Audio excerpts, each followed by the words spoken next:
Hey guys, me is John from Player vs. Player, and it is time for your Infobyte. Anyone doesn't know what Infobyte is, it is a breakdown of the most important gaming news as well as entertainment news into easy consume little packages. Anyway guys, it is time for me to break down that news for you. Let's get to it.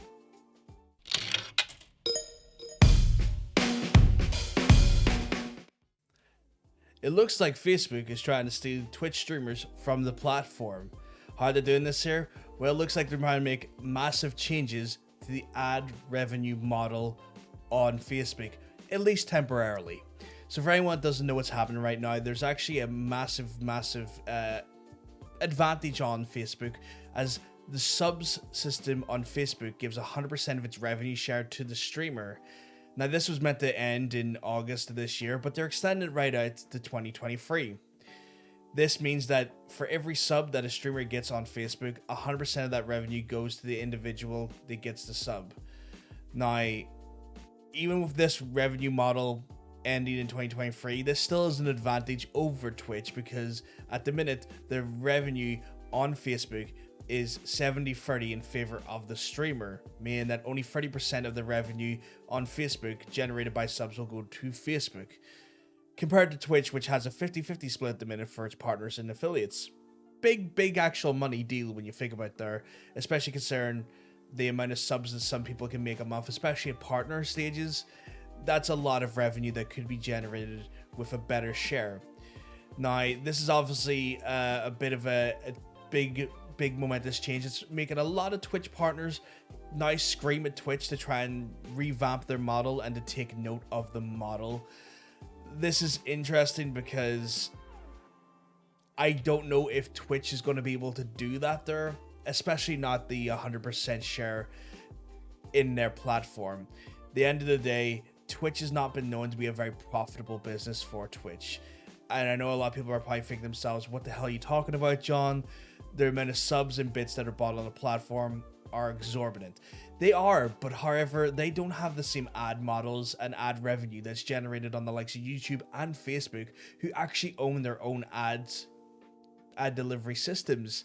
They're still at the beck and call of other ad service providers, unlike Google or unlike Facebook, who controls their own ad models and don't necessarily have to worry about actually all the nitty-gritty of having a middleman with the ad model itself.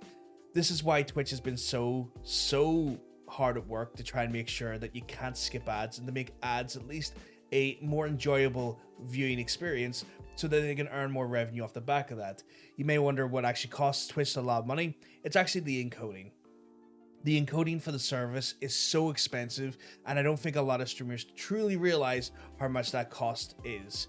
That's actually one of the reasons why affiliates can't get encoder settings as default, and that's limited to the partners, because the partners bring in more revenue than the average affiliate.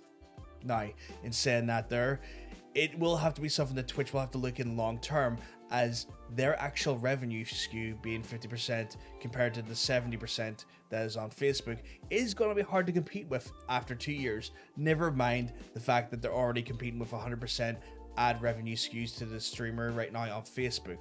But some things I do want to point out. For example, the amount of actual viewership on Facebook is still at an all-time low, not really providing much, if any, of actual engagement on the platform. And also, this hasn't even been aided with the movement of the ESL, or the the Electronic Sports League, going over to Facebook. Hasn't really budged that either. So even heavy hitters like the ESL have not even helped with that engagement or the actual viewership on the Facebook platform. Nor have we seen any major massive success stories of Twitch partners moving to Facebook in any great degree. Now, I could be wrong there. If you know someone, you can always let us know down below the player who that would be, but I personally have not heard that being the case. On top of that there, the revenue model itself as well is not actually going to be available to everyone from the get-go. There's going to be a level of exclusivity with this actual ad revenue model, and this comes down to a few different factors. First of all, a person who wants to be eligible for that sort of 100% ad revenue model needs to have the following: either 10,000 followers or 250 regular viewers per day, or 50,000 post engagements, or 180,000 minutes watched on their streams. That has to happen for the last 60 days as well, which is a bit higher than the last 30 days when it comes to the partnership requirements on Twitch, but it's still quite a big metric, especially for a platform that doesn't have the best engagement statistics or viewing statistics. And it also comes a little bit out of left field when you know that there's actually some controversy with Facebook in unnaturally inflating their viewing metrics to try and make their actual platform look more successful than it really was. So some grains of salt how you would actually take this one here. What do I think going forward? I think that Twitch might have to think of some way to keep the partners there. I don't know if this is the first movement to try and get some of our bigger partners on Twitch. They'll move over to Facebook. But long term, they might need to look at the revenue model and try and think of a way to give more profit share to the partners and to the affiliates compared to that of Facebook. But there is ways they can reduce cost.